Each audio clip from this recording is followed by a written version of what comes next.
الحمد لله وكفى وسلام على عباده الذين اصطفى أما بعد فأعوذ بالله من الشيطان الرجيم بسم الله الرحمن الرحيم يا أيها الذين آمنوا كتب عليكم الصيام كما كتب على الذين من قبلكم لعلكم تتقون أياما معدودات صدق الله مولانا العلي العظيم.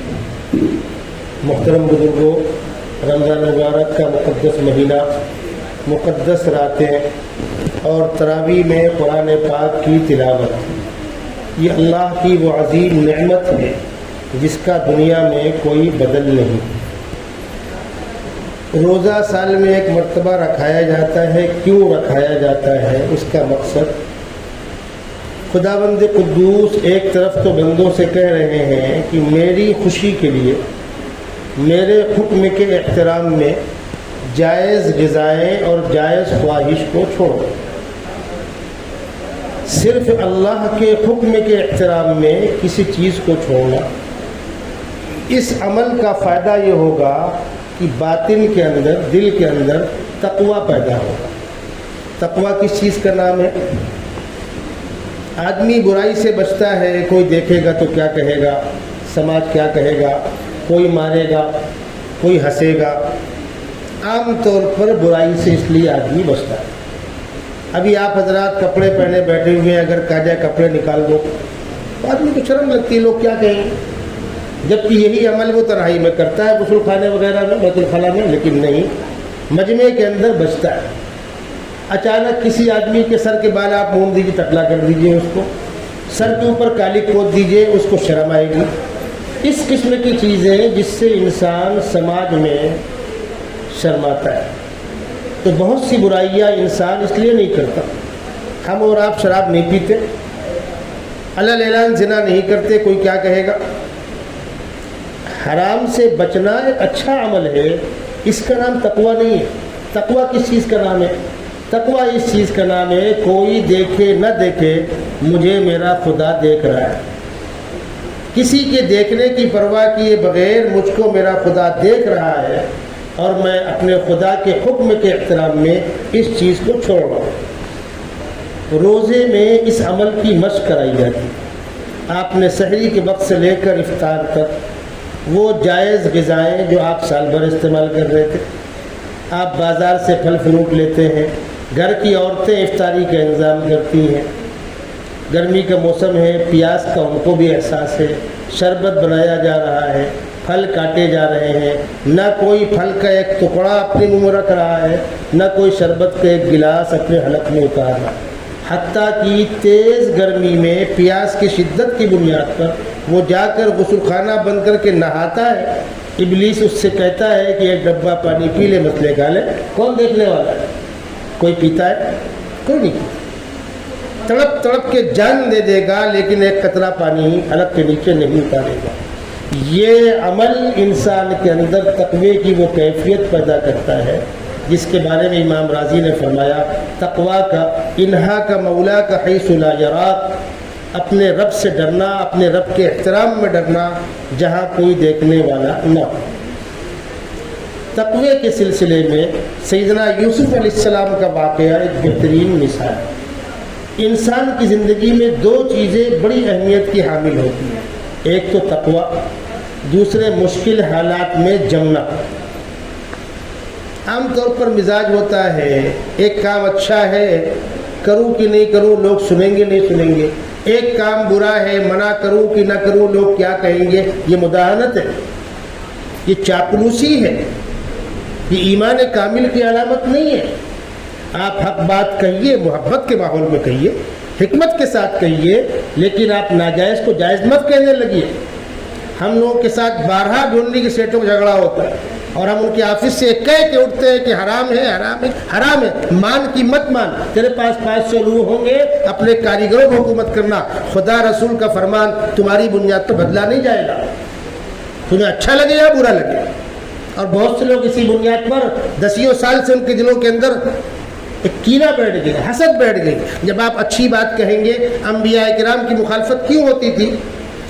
نبی نے کسی گھر میں ڈاکہ ڈالا تھا، کسی کی کھیتی کاٹی تھی، کسی کی پراپرٹی پہ قبضہ کیا تھا. ایک بات جو سماج سننا نہیں چاہتا تھا نبی نے سنایا، قوم نے مخالفت کی۔ ایک بات جو لوگ کہنے کی ہمت نہیں کرتے تھے نبی نے کہا، کسی کی پرواہ نہیں۔ سیدنا یوسف علیہ السلام کی زندگی میں یہ دونوں پہلو، صبر اور تقوی۔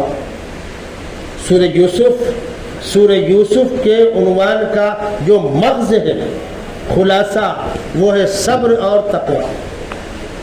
کس طرح حضرت یوسف علیہ السلام کو بھائیوں نے کنویں میں ڈال دیا، قافلے نے ان کو نکالا، بیچ دیا بھائیوں نے ان کے ہاتھ، لے کر دور جاؤ، کہیں دور دراز نکل جاؤ، یہاں رکنا مت۔ وہ لے کر گئے۔ اس وقت روئے زمین میں سب سے خوبصورت حضرت یوسف علیہ السلام تھے۔ اللہ کی کائنات میں اللہ کے بعد سب سے خوبصورت کون؟ سیدنا محمد رسول اللہ صلی اللہ علیہ وسلم، پھر آپ کے بعد حضرت یوسف۔ اس وقت تو آقا صلی اللہ علیہ وسلم کی آمد نہیں ہوئی تھی، پہلے کا واقعہ۔ تو کون تھا؟ حضرت یوسف تھے۔ جا کر مصر کے بازار میں ان کو کھڑا کر کے بیچا گیا، اور مصر کے بادشاہ نے، عزیز مصر نے، ان کو سب سے اونچی بولی لگا کے خرید دیا اور اپنے گھر میں رکھا۔ اپنی بیوی سے کہا اس بچے کے کھانے پینے کا خیال رکھنا۔ وقال الذی اشتراہ من مصر لامرأتی اکرمی مثواہ، کھانے پینے کا خیال رکھنا۔ عسیٰ ان ینفعنا او نتخذہ ولدا، اگر اچھا ڈھنگ کا نکلا تو بیٹا بنا لیں گے، ورنہ محل کے اندر بہت سے بچے رہتے ہیں، یہ نہیں رہے گا۔ آپ پلے بڑھے، جوانی کی عمر کو پہنچے، زلیخا نے ان کو دعوت دی، یوسف ادھر آؤ۔ ایک محل کے اندر کمرہ در کمرہ، کمرہ در کمرہ، جس کے پہلے دروازے پر نو انٹری کا بورڈ لگا ہوا ہے، رانی کا محل ہے، کسی کی مجال نہیں کہ اندر داخل ہو جائے۔ جہاں تک ہو سکا اندر جانے کے بعد برائی کا اظہار کیا، یوسف نے انکار کیا۔ زلیخا نے کہا یوسف کون دیکھنے والا ہے، کیوں انکار کر؟ انہوں نے کہا انی اخاف اللہ، انی اخاف اللہ۔ تو زلیخا نے کہا خدا یہاں موجود ہے کیا؟ کون ہاتھ پکڑنے والا ہے؟ میں رانی ہوں، مجھے خوش رکھو گے، ہمیشہ خوش رہو گے، اور اگر میری بات ٹھکرائی تو انجام بہت برا ہوگا۔ اس کے باوجود وہ کہتے رہے انی اخاف اللہ۔ زلیخا نے ہاتھ بڑھا کے پکڑنا چاہا، حضرت یوسف بھاگے، پچھلا دامن زلیخا کے ہاتھ میں آیا اور آپ دوڑ رہے تھے، دامن پھٹا۔ حضرت یوسف آگے آگے، زلیخا پیچھے پیچھے۔ جب پہلے دروازے پر پہنچے، آخری گیٹ پر جس سے باہر نکلنا تھا، تو سامنے زلیخا کا شوہر آ رہا تھا۔ قرآن کہتا ہے وَاسْتَبَقَ الْبَابَ وَقَدَّتْ قَمِيصَهُ مِن دُبُرٍ وَأَلْفَيَا سَيِّدَهَا لَدَى الْبَابِ۔ شوہر کو دیکھتے ہی فوراً زلیخا نے اس پردیسی مسافر پر دست درازی کا الزام لگا دیا۔ قالت ما جزاء من اراد بأهلك سوءا الا ان يسجن او عذاب الیم۔ آپ بتلائیے آپ کی عزت پر جو حملہ آور ہو اس کا کیا انجام ہونا چاہیے؟ حضرت یوسف نے کہا بادشاہ سلامت، صورتحال یہ نہیں ہے، یہ مجھ سے برائی کرنا چاہتی تھی، میں انکار کر رہا تھا، لیکن کہا رانی، کہا پردیسی مسافر، عزت بچانا مشکل ہو گئی۔ بادشاہ پریشان، کیا فیصلہ کروں؟ خدا بند قدوس نے حضرت یوسف کی طرف سے دفاع کیا۔ ایک بچہ وہاں کھڑا ہوا تھا، زلیخا کا بھانجا۔ قرآن کہتا ہے شہید شاہد من اہلیہا، زلیخا کے گھر سے ایک بچے نے گواہی دی۔ کیا گواہی دی؟ اس نے کہا خالو جان میں بتلاؤں، ایک طرف الزام ہے، ایک طرف انکار ہے، گواہ کوئی بھی نہیں، اور ایسا ہوتا ہے بسا اوقات کہ کسی کیس کا کوئی گواہ نہیں ہوتا۔ دو کاریگر کمرے کے اندر سو رہے ہیں، اس نے اس کو چاقو مار دیا، گردن کاٹ دی، گواہ کہاں سے لاؤ گے؟ ایسا ہوتے ہیں ایسے حالات، گواہ نہیں ہے لیکن پھانسی ہوتی ہے، یاد رکھیے گا، گواہ نہ ہو تب بھی پھانسی ہو۔ بسا اوقات عورتوں کا مجمع ہوتا ہے اور گواہ کوئی مرد نہیں ہوتا، تب بھی جرم ثابت ہوتا ہے۔ وہ نادانی ہے گواہ لاؤ گواہ لاؤ، گواہ ہر جگہ نہیں ہوا کرتا، گواہ کے بغیر بھی کیس چلتا ہے اور پھانسی ہوتی ہے۔ یہاں بھی ایسی ہوا، گواہ کوئی نہیں ہے۔ بچے نے کہا شہید شاہد من اہلیہا ان کان قمیصہ قد من قبل فصدقت، اگر کرتا دامن اگلا پھٹا ہے تو خالہ جان صحیح کہتی ہے، یہ مسافر غلط کہتا ہے۔ وَإِنْ كَانَ قَمِيصُهُ قُدَّ مِن دُبُرٍ فَكَذَبَ، اور اگر کرتا پچھلا پھٹا ہے تو یوسف صحیح کہہ رہے ہیں، خالہ اماں جھوٹ بول رہی۔ جب بادشاہ نے کرتا دیکھا فلما رأى قمیصہ قد من دبر، پچھلا پھٹا تھا، وہ سمجھ گیا بدماشی زلیخا کی۔ قال انه من کیدکم، تیری سازش ہے، تیری بدماشی ہے، ان کیدکن عظیم، اور تم عورتوں کا مکر بڑا خطرناک ہوتا ہے۔ پھر کہا یوسف میری عزت کا سوال ہے، اس بات کا تذکرہ کسی سے مت کرنا، یوسف اعرض عن ھذا، نظر انداز کرو۔ اور بیوی سے کہا واستغفری لذنبک انک کنت من الخاطئین، تو قصوروار۔ لیکن زلیخا تو پاگل ہو گئی تھی، وہی رٹ ہائے یوسف ہائے یوسف ہائے یوسف، تو شہر کی عورتوں نے کہا کہ عجیب پاگل عورت ہے، اپنے نوکر پر اپنے ملازم پر عاشق ہو گئی۔ وقال نسوة في المدینہ امرأة العزیز تراود فتاها عن نفسه قد شغفها حبا انا لنراها في ضلال مبین۔ توبہ توبہ، واقعہ بہت لمبا ہے۔ پھر زلیخا نے ان کو ناشتے کی دعوت دی اور وغیرہ وغیرہ۔ بالآخر زلیخا نے پوری بے غیرتی کے ساتھ چیلنج کیا لئن لم يفعل ما آمره ليسجنن وليكون من الصاغرین، جو کہتی ہوں ماننا ہوگا، نہیں مانے گا جیل میں ڈلوا دوں گی، سڑ جائے گا۔ اور بالآخر زلیخا کے دباؤ میں عزیز مصر نے حضرت یوسف کو بے قصور ہونے کے باوجود جیل میں ڈلوا دیا۔ تقریباً 12 سال جیل کاٹا انہوں نے۔ جس وقت جیل میں جا رہے تھے ان کے ساتھ 2 بچے 2 نوجوان بھی ساتھ داخل ہوئے، دخل معه سن فتیان، ان میں سے دونوں نے اپنا اپنا خواب بتلایا۔ آپ نے خواب کی تعبیر دی، ایک کے بارے میں بتلایا تجھ کو پھانسی ہوگی، پرندے تیری لاش کو نوچیں گے، اور دوسرے سے کہا تو بادشاہ کا ساقی بنے گا، اور واقعتاً وہ رہا ہوا اور بادشاہ کا ساقی بنا۔ نکلتے وقت اس سے کہا ذرا بادشاہ تذکرہ کرنا، پردیسی مسافر کو بے قصور جیل میں کیوں ڈال رکھا ہے؟ اس نے کہا ہاں میں کہوں گا، لیکن نکلنے کے بعد بھول گیا، جیسے آپ کے کارپوریٹر صاحب جیتنے کے بعد 5 سال کی یاد نہیں آتی، انسانی مزاج۔ رہا ہوا تو پھر کہاں گیا نے؟ قرآن کہتا ہے وقال للذی ظن انه ناج منهما اسكن عند ربك فانساه الشیطان، قرآن کہتا ہے شیطان نے اس کو بھلا دیا۔ اللہ نے اپنی قدرت کا استعمال کیا۔ غور سے سنیے گا کیا ہوتی ہے خدائی قدرت۔ بادشاہ نے خواب دیکھا، کیا خواب دیکھا؟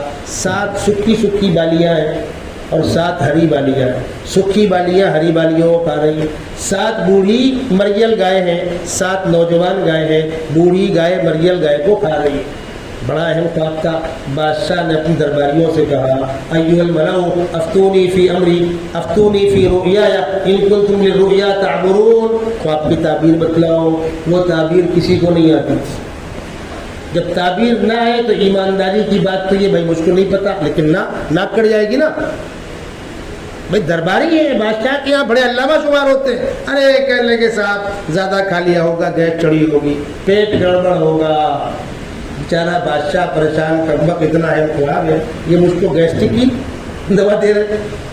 بادشاہ بے چین تھا، یہاں تک کہ اس نوجوان کو معلوم ہوا کہ بادشاہ نے خواب دیکھا۔ اس نے کہا ارے رکیے رکیے، وہ جیل کے اندر نوجوان جو قید ہے وہ اس فن کا ماہر ہے۔ وہ آیا یوسف ایھا الصدیق افتنا فی 7 بقرات سمان یاکلہن، خواب کی تعبیر بتلائیے۔ آپ نے کہا تعبیر یہ ہے کہ بادشاہ سے کہہ دو تمہاری مملکت میں 7 سال خوب غلہ پیدا ہوگا، اگلے 7 سال قحط پڑے گا، اگلے 7 سال کے لیے اس وقت غلہ جمع کر کے رکھنا ورنہ بھوکے مر جاؤ گے۔ یہ ہے تعبیر اس کی۔ بادشاہ نے سنا تو ایک دم کھڑبڑائے بڑا ہو گیا، اس نوجوان کو لے کر آؤ۔ یہ پھر بھاگ کر آیا، حضرت بادشاہ سلامت نے آپ کی رہائی کا آرڈر دیا ہے، آپ کو بلایا ہے۔ فرمایا ایسے نہیں نکلتا، ایسے نہیں نکلتا۔ پھر کیسے نکلو گے؟ جا کر بادشاہ سے کہو زلیخا سے پوچھے قصوروار کون؟ وہ کی میں۔ جب تک یہ کلیئر نہیں ہوتا ہے جیل سے باہر نہیں آؤں گا۔ اب تو بادشاہ گلے پھندا لگا تھا۔ اس نے کہا زلیخا کمبخت تو نالائق تھی، مجھے معلوم ہے، مصیبت کھڑی ہو گئی، حکومت چلانا مشکل ہے، اور وہ نوجوان جیل سے باہر نکلنے کو تیار نہیں۔ صحیح بتلا واقعہ کیا تھا؟ تو زلیخا نے کہا الآن حصحص الحق انا راودته عن نفسی وانه لمن الصادقین۔ اللہ نے اس نوجوان کو باعزت بری کرنے کا فیصلہ کیا ہے، قصوروار میں تھی، وہ نوجوان نیک اور صالح متقی اور پرہیزگار ہے۔ اس اعلان کے بعد آپ جیل سے باہر نکلے، بادشاہ نے کہا اس مصیبت کا حل، فرمایا اجعلنی علی خزائن الارض انی حفیظ علیم، یہ ڈپارٹ میرے حوالے کرو، اس لیے کہ 7 سال غلے کا اسٹاک رکھنا آسان کام نہیں تھا، اس میں کولڈ اسٹور نہیں تھے۔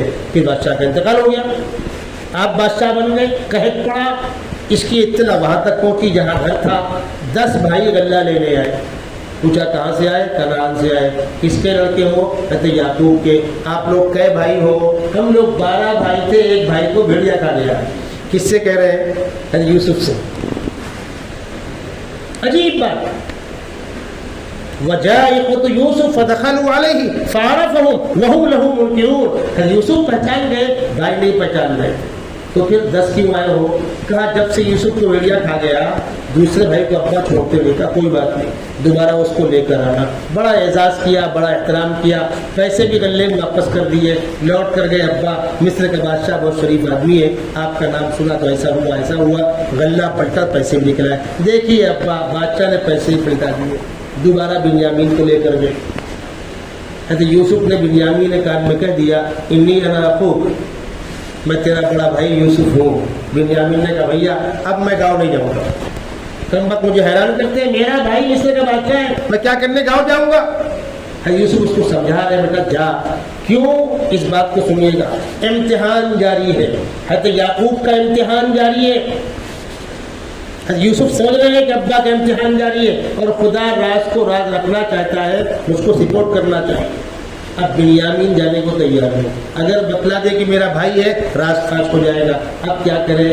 بنیامین کو روکنے کا طریقہ استعمال کیا، بنیامین کے غلے میں بادشاہ کے پانی پینے کا پیالہ چھپا دیا گیا، قافلے کو روانہ کر دیا گیا۔ جب قافلہ روانہ ہوا، ارے پیالہ کہاں گیا، پیالہ کہاں گیا؟ دیکھو یہ کنعان والے آئے تھے، ان کے سامان کو چلا نہیں گیا۔ فأذن مؤذن أيتها العير إنكم لسارقون، کنعان والو رکو، تم نے بادشاہ کا پیالہ چرایا ہے؟ قالوا واقبلوا علیہم ما تفقدون قالوا نفقد صواع الملک ولمن جاء به حمل بعیر، بادشاہ کا پیالہ گم ہو گیا، انہوں نے کہا تمہارا دماغ خراب ہو گیا، ہم کو چور سمجھتے ہو؟ کہا اچھا اگر پیالہ نکلا تب؟ کہا نکلا، جس کے سامان نکلے گا اس کو روک لینا۔ طے ہو گیا، اب سامان چیک ہوا، اس کو دیکھ اس کو دیکھ اس کو دیکھ، بنیامین نے غلہ پلٹا، اندر سے پیالہ باہر، بس طے ہو گیا، بنیامین نے چوری کی ہے، روکو ان کو۔ کہنے لگے بھائی یوسف کے مر جانے کے بعد ابا رو رو کر تو اندھے ہو گئے ہیں، اگر بنیامین روک لیا گیا تو باپ کی موت واقع ہو جائے گی، اس جگہ پر ہم میں سے کسی کو آپ روک لیجیے۔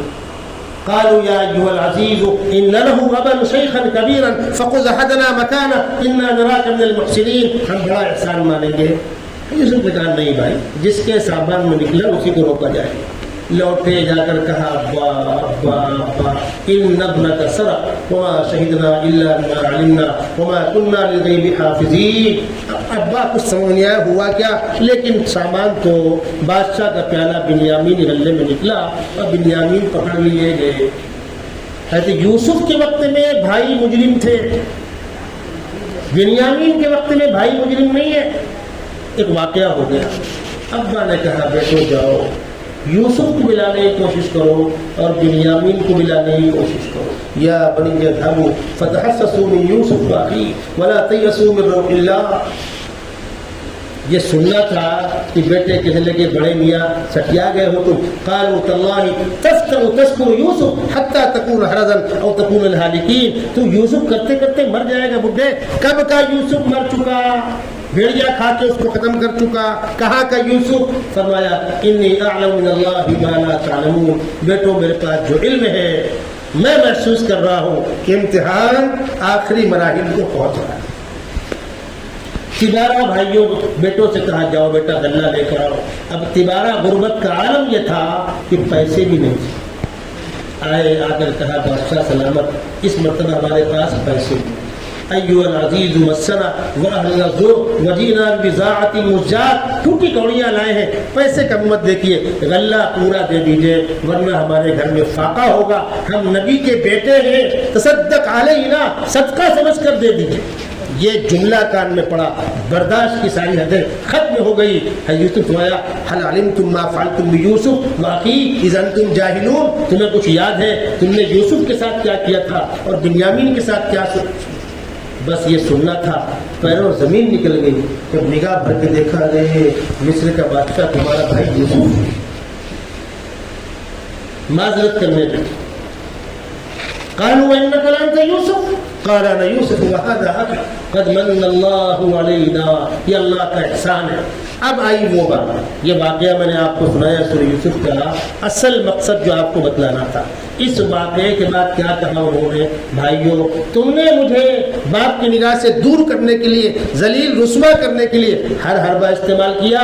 بھائیو اصول سنو، انه من یتقی ویصبر فان اللہ لا یضیع اجر المحسنین. جس کی زندگی کے اندر تقوی ہوگا، قوت برداشت ہوگی، دنیا کی کوئی طاقت اس کو کامیابی سے روک نہیں سکتی. حضرت یوسف کی زندگی میں تقوی بھی اعلیٰ معیار کا اور قوت برداشت بھی، صبر بھی اعلیٰ معیار کی. کیسے؟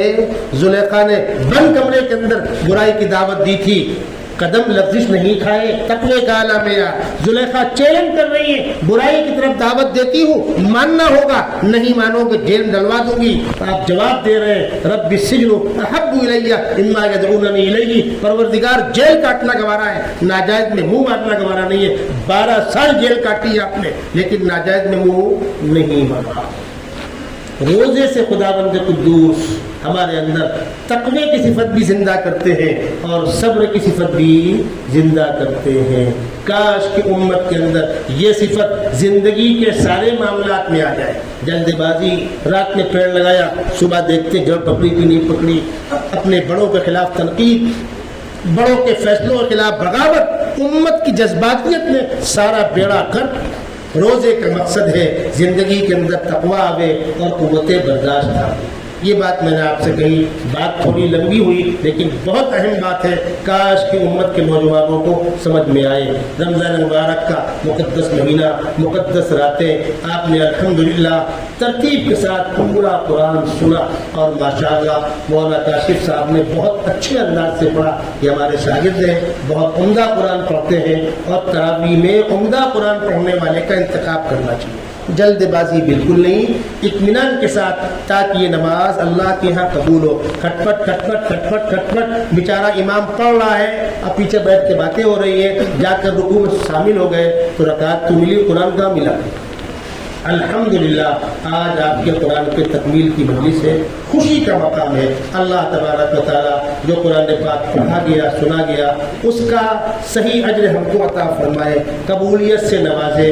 اور میں نعمان بھائی کو، آپ کے دوستوں کو، آپ کے والد محترم ہمارے شمیم بھائی، میں مبارکباد دوں گا.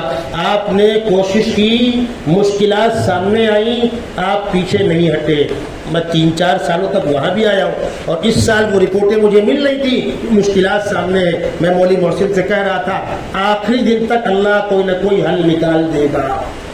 آدمی شادی طے کرتا ہے، حال کینسل ہوتا ہے، شادی نہیں کینسل ہوتی میرے بھائی.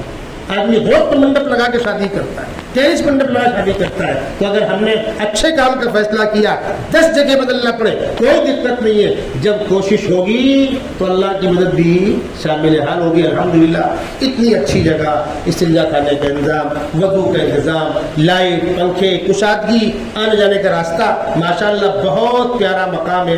کاش کہ یہاں کئی سالوں تک تراویح ہوتی رہے. جن کا یہ شادی حال ہے ان کے لیے بھی بڑی برکت کی بات ہے. الحمدللہ الحمدللہ، اس سے بڑی برکت کوئی نہیں. یقین جانیے جن کا شادی حال ہے ان کے گھر والوں کے لیے، ان کی فیملی کے لیے اس سے بڑی کوئی برکت نہیں ہوگی کہ آپ کے حال میں قرآن پاک پڑھا جائے. لوگ ترستے ہیں، تمنا کرتے ہیں بھائی رمضان میں حال جو بھی خالی رہتے، لیکن جس کو توفیق ہو، مجھے بہت خوشی ہے. میں مبارکباد دوں گا ان لوگوں کو جنہوں نے حال پیش کیا اور یہ خوشخبری سنائی کہ انشاءاللہ ہر سال تراویح ہوا کرے گی. آپ لوگ شامل ہوئیے، اللہ کے کلام کو سنیے. یہ وہ کلام ہے جو قبر کے عذاب کو روک سکتا ہے. یہ وہ کلام ہے جو جہنم کے فیصلے کو بدلی کرا سکتا ہے. دنیا کی ساری بادشاہتیں قبر کے عذاب کو نہیں روک سکتی. اللہ کے کلام میں طاقت ہے قبر کے عذاب کو روک دے. اللہ کے کلام میں طاقت ہے کینسر کی بیماری کو شفا دے دے. اللہ کے کلام میں طاقت ہے بڑے سے بڑے مہلک بیماری کا ازالہ کر دے. کاش کہ ہمارے اندر وہ یقین پیدا ہو جائے. میں مبارکباد دیتا ہوں اور دعا کرتا ہوں کہ اللہ تعالیٰ ان تمام دوستوں کی، تمام لوگوں کی کوششوں کو قبول فرمائے. وآخر دعوانا ان الحمد للہ رب العالمین. درود شریف اللهم صل على سيدنا مولانا محمد وعلى آل سيدنا مولانا محمد وبارك وسلم رب اغفر وارحم وتجاوز عما تعلم إنك أنت الأعز الأكرم يا حي يا قيوم برحمتك نستغيث أصلح لنا شأننا في الأمور كله وأجرنا من خزي الدنيا وعذاب الآخرة. پروردگار عالم اس جگہ پر تیرے مقدس کتاب کی تلاوت کی، سننے والوں نے سنا، پڑھنے والوں نے پڑھا. خدا بندہ پڑھنے والوں کا پڑھنا سننا قبول فرما. زندگی میں جب جب رمضان آئے ہم سب کو ایک قرآن پاک پورے احترام کے ساتھ ترتیب کے ساتھ سننے کی توفیق عطا فرما. خدا بندہ ہم سال بھر منمانی کرتے ہیں، رمضان کے ایک مہینے میں تھوڑی سی قربانی دے کر ایک ترتیب کے ساتھ تجھ کو راضی کرنے کی کوشش کرتے ہیں. خدا بندہ روزے کا مقصد تقوی اور صبر ہماری زندگیوں کے اندر پیدا فرما. جو 10 دن گزر گئے، 11 شب اور 10 دن خدا بندہ ٹوٹی پھوٹی جیسی عبادت ہوئی، اس کو اپنے فضل و کرم سے قبول فرما. جو 18-19 دن باقی ہے خدا بندہ ان کی قدر کرنے کی توفیق نصیب فرما. جن لوگوں نے یہ حال پیش کیا خدا بندہ ان کو بہتر سے بہتر صلہ عطا فرما. جن نوجوانوں نے اس تراویح کے اہتمام کی کوشش کی ان کو بہتر سے بہتر صلہ عطا فرما. خدا بندہ بیماروں کو شفا نصیب فرما، پریشان حالوں کی پریشانیوں کو دور فرما. اس شہر کے کاروبار کے پھلنے پھولنے کے اسباب عطا فرما. سکون اطمینان بھری زندگی نصیب فرما، عزت والی زندگی نصیب فرما. شر پسندوں کے شر سے، فتینوں کے فتنوں سے، فرقہ پرستوں کی سازشوں سے ہم سب کی حفاظت فرما. ہمارے اداروں کی حفاظت فرما، ہماری مساجد کی حفاظت فرما، ہمارے دعوت تبلیغ کے مراکز کی حفاظت فرما، دینی شخصیات کی حفاظت فرما، ہمارے حرمین شریفین کی حفاظت فرما. خدا بندہ جب تک زندہ رکھ، اپنے دین پر استقامت کے ساتھ زندہ رکھ، اور جب خاتمہ ہو تو ایمان کے ساتھ شہادت کی پاکیزہ موت نصیب فرما. وصلی اللہ تعالی علی خیر خلقہ محمد وعلی آلہ واصحابہ اجمعین برحمتک یا ارحم الراحمین.